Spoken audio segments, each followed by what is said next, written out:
Welcome to This Explainer. Okay, today we're tackling something that might sound a bit dry at first, but is actually a truly fascinating, complex puzzle. We're talking about making municipal bureaucracy actually work. We constantly hear about these big, grand political promises and massive visions for our cities. But how does that clunky machinery of local government actually turn those lofty ideas into real, tangible things, like paved roads, clean water, and streetlights that actually turn on?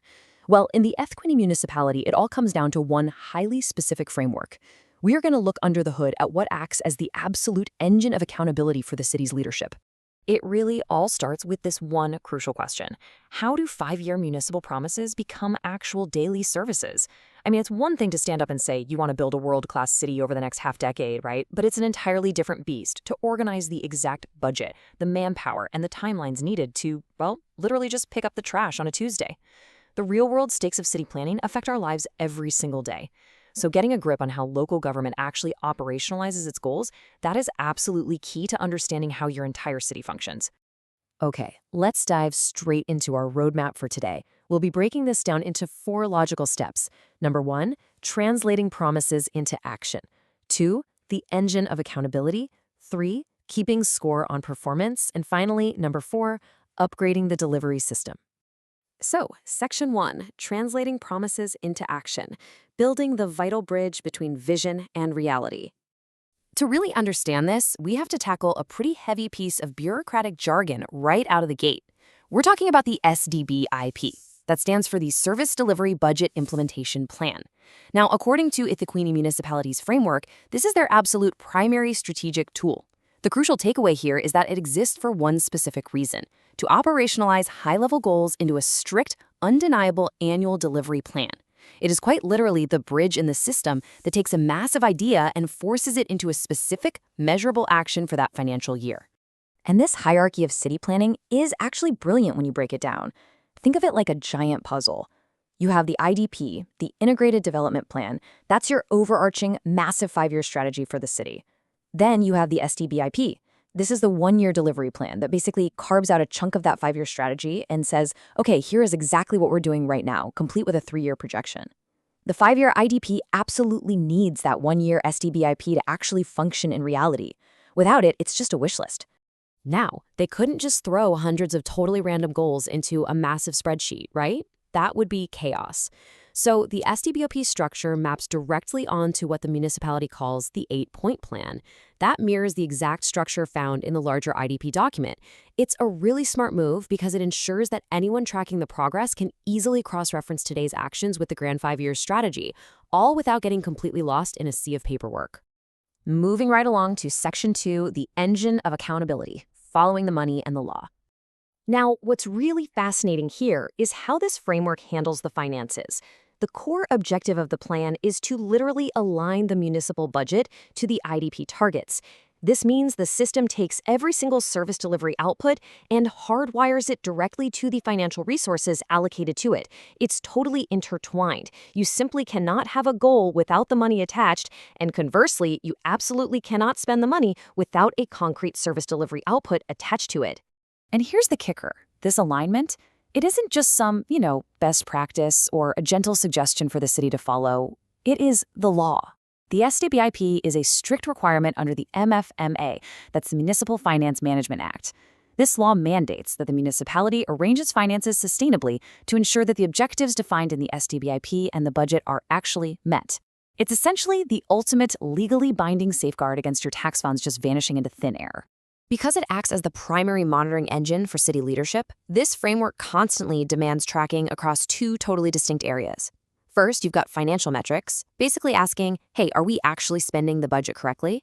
But that is paired directly against non-financial metrics, which are the measurable service delivery targets. Put simply, the engine is asking 2 questions simultaneously. Did we spend the money we said we would? And did the actual physical service get delivered to the residents as a result? You absolutely need both sides of that coin. Okay, Section 3, keeping score on performance, the balanced scorecard and reporting cycles. So how do they track all this? eThekwini utilizes something called the balanced scorecard methodology. And this is vital because it prevents the city from getting severe tunnel vision on just a single metric. Instead, it forces a completely holistic view of their performance. It heavily balances customer satisfaction, financial health, and internal processes. Think about it. If the budget looks flawless on paper, but customer satisfaction is absolutely tanking out in the real world, the scorecard is going to throw a red flag and highlight that the overall engine is just not running properly. And this all feeds into a relentless, continuous reporting cycle. The SDBIP sets up in-year check-ins that leadership has to review constantly. Step 1 means hitting those monthly budget targets. Step 2 looks at quarterly service delivery targets. What this does is keep city leadership constantly under the microscope. All this continuous checking happens way before the final results are packaged up into Step 3, the grand annual report. You can't just wait until the very end of the year to find out if you succeeded, right? You're tracking it month by month, quarter by quarter. And that brings us to Section 4, upgrading the delivery system, fixing historical bugs with new reforms. Let's be real for a second. Municipal engines haven't exactly always run perfectly. There have been massive historical challenges, but the documents highlight some incredible, almost software-like upgrades that have been implemented recently to fix these bugs. We're going to look at 3 major implementation reforms: Circular 88 alignment, budget synchronization, and procurement integration. First up is the alignment with National Treasury Circular 88. So historically, there were pretty wild reporting inconsistencies between the 5-year plan, the 1-year plan, and the final annual report. It was literally like different departments were speaking totally different language.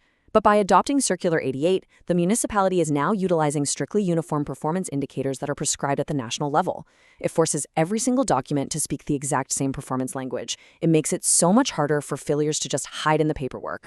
The second massive upgrade is budget synchronization. In the past, timeframes were kind of all over the place, which naturally caused some pretty nasty mid-year surprises. Now, the city has aligned the SDBIP timeframes directly with the budget preparation cycles.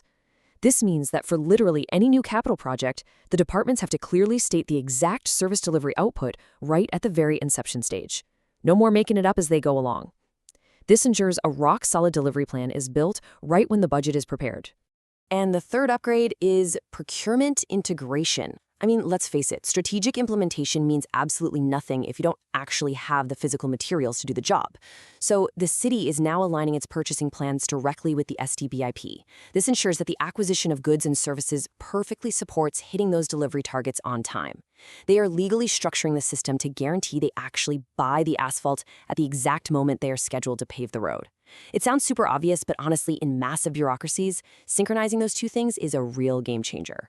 All of this reveals just how much complex effort goes into turning a political promise into your reality. And it leaves us with a pretty provocative final thought.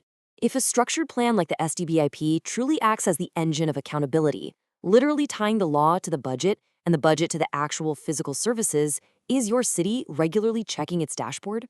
Understanding these frameworks empowers all of us to see exactly how our local governments are, or maybe aren't, working for us every single day. Thanks so much for joining me on this explainer, and definitely keep asking the right questions.